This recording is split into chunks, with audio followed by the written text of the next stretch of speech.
you Yeah, are your own boss, you have no employees, and so you're a frantrepreneur, really. You're in a correct. franchise, and every day is very entrepreneurial.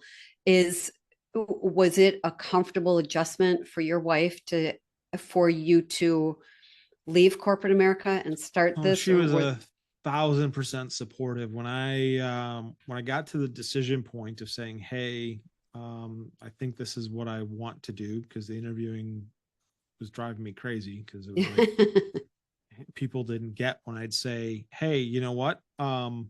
My salary that I made back at Caterpillar doesn't matter here. I know the job that I'm asking for isn't the same as what that was, so it's really irrelevant. And at the end of the day, if I like you and you like me, the numbers will work it out." Every hiring manager, every HR person looked like they were deer in headlights going, "What are you talking about? No, no, no. It needs to fit in a box. It needs to be this." I'm like, "No, it doesn't need to be that." If we're a good fit, because you don't know if that drive that I was making that was 45 minutes that now goes down to 20 minutes is worth $10,000 a year or worth $200 a year. You have no idea. So it doesn't matter. We'll figure it out along the way. yeah. But she was very supportive. And when I said, "Hey, I need to go to Discovery Day. I want you to go to Discovery Day to protect my blind spots," because at the end of the day, it's her money too. Um, and get a feel to make sure that I'm not being duped. Not that it's right here's the big sell. Everybody's really excited about, here's it's all lots of really positive vibes when you go through the process. Typically, you get very little negative feedback other than your own research that you might do to find things from other people. But Yep. usually the franchisor is not going to give you, "Hey, here's all the downside effects. Don't worry." It's not like medications that list everything, including death, on TV ads today, right? You don't get that when you go through that process. So she came to Discovery Day and was very pleased with who they saw, pleased with the people, felt very comfortable, and she's been my biggest supporter all along. Even when the days are like, I'm feeling like crap. It's like, "Are you sure?" I'm like, I have no regrets of doing what I'm doing and how it all went down at all. This is such an important point. I had a conversation on Friday with a couple I'm working with. Primarily the wife is the motivated one to leave her corporate job, and her husband is very afraid of this decision. And we had to have a very frank conversation about where they are in their decision making. And he asked me, "So what's your success rate? How many of your franchisees have failed?" I said, "Well, that's like asking me as the pastor of your church and marrying you, how successful am I with the marriages that I've conducted? You got to come to church, buddy. You what happens in your house is what happens in your marriage. That's very personal, and that's under your roof. But if you're going to do this, I don't want to hear anything like 'I told you so.'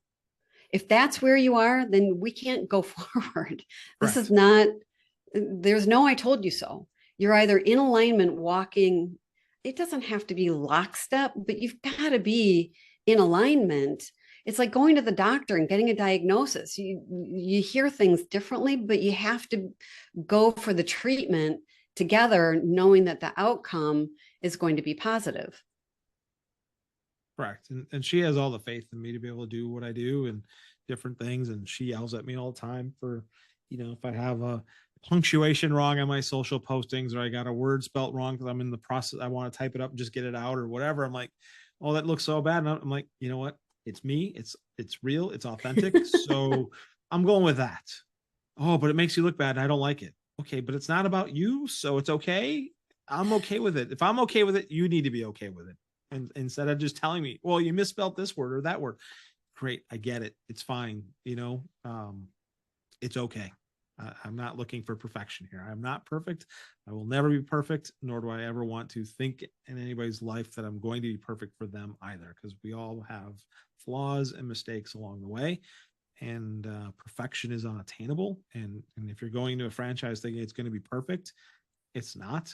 Yeah. Every franchisor has something that is not going to fit you, right? Yep. You can see behind me the Vision Forward Business Solutions. That's what I lead with, because the manufacturing folks don't want to hear about coaching and training. They want to know what problem I can solve along the way. My particular vertical, that brand name does not work well, so I had to use my LLC name to lead with. for that very reason. So, and that's okay, because we can do that in our organization. It's okay to do that. It's not a Yep. big deal. So knowing what you can and can't do before you get in is really important to understand. You're not going to go take a Chick-fil-A and call it, chicks and fries because you don't like the name Chick-fil-A. You just can't do that in that type of scenario, Right. So knowing what you can and can't do is going to be really important. If you're uncomfortable with something, you better figure it out now, because you sign that piece of paper, it's going to be a problem. Yeah.